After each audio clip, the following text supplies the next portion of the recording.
শ্রীময়ী ফিদা হলো কাঞ্চনদার লুকে। আরে শ্রীময়ী ফিদা হলো কাঞ্চনদার লুকে, নিব্বা নিব্বি ট্যাটু করলো একে অপরের বুকে। তো আজকে আমি কথা বলবো এমন এক মহাপুরুষকে নিয়ে যার থেকে তোমরা শিখতে পারবে কিভাবে পালিয়ে বিয়ে করতে হয়, তারপর সেই বউয়ের হাতে কিভাবে উদুম কেলানি খেতে হয়, তারপর সেই বউকে ছেড়ে দিয়ে কিভাবে নাটক করতে হয়, তারপর নাটক শেষ হলে নিজের বউকে কিভাবে ঘরে ফিরিয়ে আনতে হয়। তুই কার কথা বলছিস? আমি যার কথা বলছি তিনি হলেন নিব্বা নিব্বিদের ইন্সপিরেশন। তো সবার সাথে আলাপ করিয়ে দিই, ইনি হলেন রাকেশ, যার নাটকে নেই কোনো শেষ। সুখে থেকো, ভালো থেকো। নেকা কান্না কেতো না তো। আর ইনি হলেন সুইটি, বর পেটানোর দিক দিয়ে এর মতো খুঁজে পাবে না আর দুইটি। ওরে বাবা, এই তো মেয়ে নয় যেন মা মনসাতে। এদের দুজনকে দেখলে মনে হবে কত ভালোবাসা। বউ তার বরকে গালে তুলে খাইয়ে দিচ্ছে, বর তার বউকে গালে তুলে খাইয়ে দিচ্ছে, ভালোবাসা একেবারে ঝরে ঝরে পড়ছে।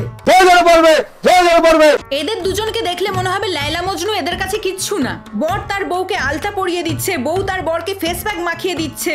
এগুলো দেখলে যে কেউ ভাববে এদের মধ্যে ভালোবাসা উথলে পড়ছে, বাট বাস্তবে যা হয়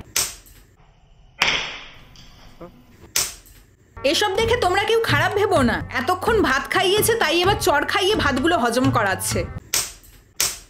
तुझसे मुझे बस यही रह जाना, लगी है तेरी आदतें मुझे जब से गलियां बसाऊं। উফ কি ভালোবাসা, চুমু খেয়ে একেবারে মুখখানা ভরিয়ে দিয়েছে। এটাই তো আসল ভালোবাসা গাইজ। मेरे हक की जमीन रख ले तू सांसों। এইসব দেখে কল্পনার জগতে হারিয়ে যেও না, বাস্তবে কি হয় সেটা দেখে নাও। এত চুমু খাওয়ার পর এইভাবে ঠ্যাঙাচ্ছে, এটা কি মানা যায়? না। পিঠের উপর ওইভাবে বসিস না, অতিরিক্ত চাপে আবার গুণা বেরিয়ে যায়।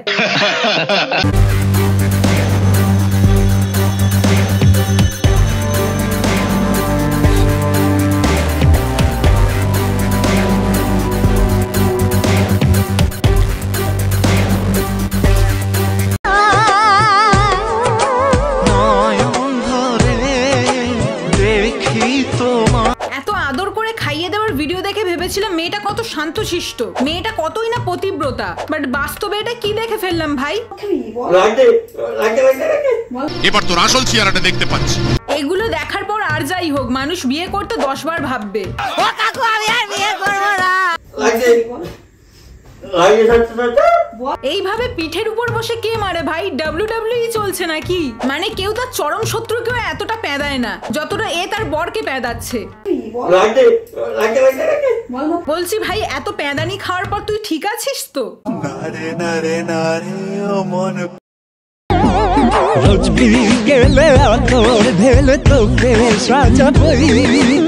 উফ কি ভালোবাসা, এটাই টুরু লাভ। যে পায়ে এত যত্ন করে আলতা পরাচ্ছে সেই পা দিয়ে কি করে দেখে নাও।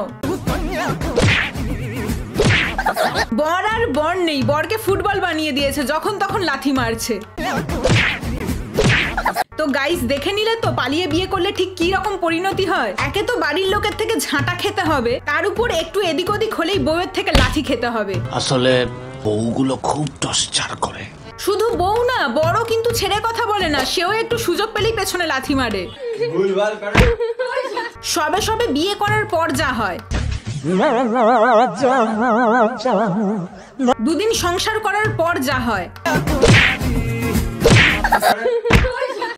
তো যাই হোক, এতদিন তোমরা অনেক রকমের ব্লগ দেখেছো, গায়ে হলুদের ব্লগ, বিয়ের ব্লগ, বউ ভাতের ব্লগ, বাট কখনো কি পালিয়ে বিয়ে করার ব্লগ দেখেছো? না। তো আজকে আমি তোমাদেরকে দেখাবো পালিয়ে বিয়ে করার ব্লগ। এটা কিরকম বিয়ে ভাই, শার্ট প্যান্ট পরেই বিয়ে হয়ে যাচ্ছে। পালিয়ে বিয়ে করলে এরকমই হাল হয়। বিয়ের জন্য মালা জোগাড় করতে পেরেছে কিন্তু বেনারসি আর পাঞ্জাবিটা জোগাড় করতে পারেনি। আমি গরিব আদমি আছি বাবু। যা হোক করে মালাটা গলায় ঝুলিয়ে সিঁদুর তুলে দিলেই বিয়ে হয়ে গেল। পুরুত মশাই মন্ত্রপাঠ কিছুর দরকার নেই। ইয়ার কি হচ্ছে? তো যাই হোক, ভাইয়ের ভিডিও শুরু হওয়ার আগে ভিডিওর ইন্ট্রোটা একটু দেখে নাও। ফাইনালি স্পেলিংটা দেখেই বোঝা যাচ্ছে স্কুলের ফাইনাল পরীক্ষা না দিয়েই বিয়ে করতে যাচ্ছিস। গার্লফ্রেন্ড আমার পালিয়ে এসেছি বাড়ি থেকে পালিয়ে এসে বিয়ের ব্লগ বানাচ্ছে। বাড়ির লোক যখন এই ব্লগটা দেখবে তখন তাদের কিরকম রিয়াকশন হবে সেটাই ভাবছি। জানি না কি হতে পারে, আমি কিন্তু বিয়ে করবো আজকের মধ্যে, কারণ বিয়ে না করলে আমাদের মেনে নেবে না, ঠিক আছে? বাবা দারুণ প্ল্যানিং। বাড়ি থেকে প্রেমিকাকে মানছে না বলে সোজা বিয়ে করে তাকে বাড়িতে তুলবে। বাট আমার মনে জাস্ট একটাই প্রশ্ন, বিয়ে করার পরেও যদি বউকে না মানে, ঝাঁটা মেরে যদি ঘর থেকে বের করে দেয়, তখন তোরা কোথায় যাবি? না হলে বাপে খেদানো হয়ে এলাকা ছাড়তে হবে। তো যাই হোক, এরা পুরোহিত জোগাড় করতে পারেনি তো কি হয়েছে, নিজেরাই মন্ত্র পড়ে সব নিয়ম পালন করছে। শার্ট প্যান্ট পরেই মালা বদল হচ্ছে, সিঁদুর দান হচ্ছে, 7 পাকে ঘোরা হচ্ছে। কিন্তু এত সব নিয়ম মেনে বিয়ে করার পরেও তাদেরকে বাড়ি থেকে মেনে নিল না। তারপরে এখন ওর বাড়ির থেকেও মেনে নেয়নি, আমার বাড়ির থেকেও তো মেনে নেয়নি। ভাইয়ের সাথে বিশাল বড় স্ক্যাম হয়ে গেল। ভেবেছিল বিয়ে করলেই বরণডালা সাজিয়ে বাড়িতে তুলবে, বাট বিয়ে করার পর কেসটা তো পুরো অন্যদিকে ঘুরে গেল। ওর বাড়ির থেকেও মেনে নেয়নি, আমার বাড়ির থেকেও তো মেনে নেয়নি। এইবারে বোঝো ঠেলা। আমি তো কোনো কাজও করি না, ঠিক আছে, কাজ খুঁজতে হবে। এখন কাজ খুঁজে অনেক সংসার নিজেকে চালাতে লাগবে। দুজনে কেউই কাজ করে না, ইনকাম করে না, অথচ বিয়ে করে নিয়েছে বাড়ি থেকে পালিয়ে। এবার বউকে খাওয়াতে না পারলে তোর বউও বাড়ি থেকে পালিয়ে যাবে। তো যাই হোক, এরা পালিয়ে বিয়ে করার পর যখন এদের বাড়ির লোক এদেরকে মেনে নেয়, তখন আবার এর বউ পালিয়ে যায়। মানে বাড়ি থেকে যখন মানছিল না তখন জোর করে বিয়ে করে একসাথে ছিল, বাট বাড়ি থেকে সব মেনে নিতেই ছাড়াছাড়ি হয়ে গেল। এটা কিরকম ভালোবাসা? কচু পোড়া ভালোবাসা। ঠিক এই মুহূর্তে রাকেশের বাণীগুলো খুব মনে পড়ছে। যে জীবনে যদি সত্যি কাউকে ভালোবেসে থাকো, তাহলে সাহস নিয়ে তাকে বিয়ে করার ক্ষমতাটা রেখো। নিজের বউয়ের সাথে দুদিন ছাড়া ঝামেলা হচ্ছে, সে আবার ভালোবাসার জ্ঞান দিচ্ছে। সাহস নিয়ে তাকে বিয়ে করার ক্ষমতাটা রেখো। চুপ কর তুই। তোমরা বুঝতে পারবে যে আমাদের কিসের জন্য ছাড়াছাড়ি হয়েছিল, কেন ছাড়াছাড়ি হয়েছিল। সে যে কারণেই তোদের ছাড়াছাড়ি হোক তাতে কারো যায় আসে না, বাট ছাড়াছাড়ি হলে এরকম রিলস কে বানায় ভাই? জোর গলায় বলতে পারি, হয়তো কোনোদিন তুই চাইবি আমাকে। আহারে কত কষ্ট, চোখের মধ্যে জল একেবারে থই থই করছে। পেঁয়াজ কাটতে গিয়ে মনে হয় চোখের জল বেরিয়ে গিয়েছিল, আর সেই সুযোগে রিলস বানাতে বসে গেছে। ওকে সইতে পারছি না। রাত নেমেছে মনের ঘরে।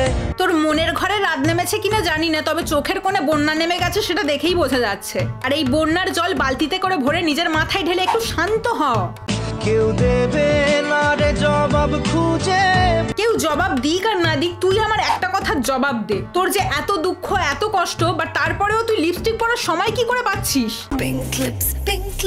ভাই কিন্তু কাঁদার আগে লিপস্টিকটা ভালো করে ঘষে নেয় সবার প্রথমে, তারপর কাঁদে। কথাটা 5 কান করে দিও নি। খুব কষ্ট হচ্ছে গো।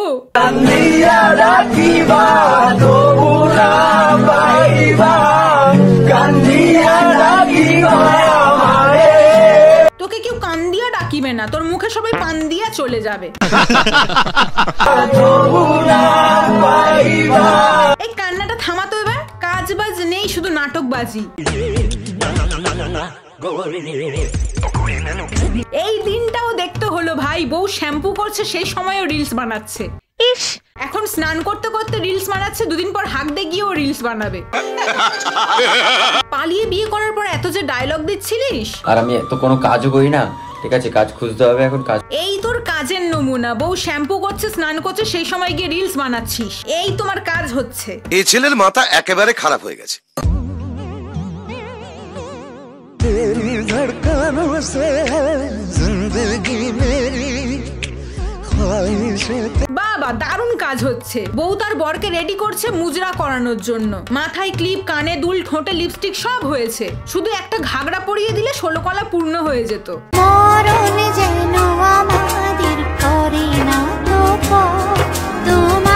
ওরে বাবা, বুকের মধ্যে একে অপরের নাম লিখছে আবার। ও বাবা, কি পিরিত রে। এই রকম লাথি মারার পর ভালোবাসা দেখানোর জন্য ভালোবাসার নামে আবার ট্যাটু বানাতে গেছে।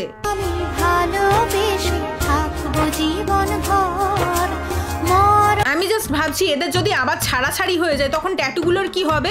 ও গড ভাই, জীবনে যাই হয়ে যাক না কেন কখনো অন্য কারোর নামে ট্যাটু বানাতে যেও না। বাই চান্স যদি ব্রেকআপ হয়ে যায় বিশাল চাপ হয়ে যাবে। তাই আবেগে ভাষার আগে বিবেকটাকে কাজে লাগাও, পরে আবার না বলতে হয় তখন আমার আবেগে কাজ করছে, বিবেক কাজ করে নাই। বাই দ্য ওয়ে, তোমরা কি কখনো নিজেদের পার্টনারের নামে ট্যাটু বানিয়েছো? আর ট্যাটু বানানোর পর তোমাদের কি কখনো ব্রেকআপ হয়ে গেছে? কমেন্ট করে আমাকে তোমাদের এক্সপিরিয়েন্স জানাও। আর হ্যাঁ, আমার চ্যানেলটা যদি সাবস্ক্রাইব না করে থাকো তাহলে সাবস্ক্রাইব করে দাও। আর ভিডিওটা ভালো লাগলে বেশি বেশি করে লাইক করে দেখা হচ্ছে নেক্সট ভিডিওতে।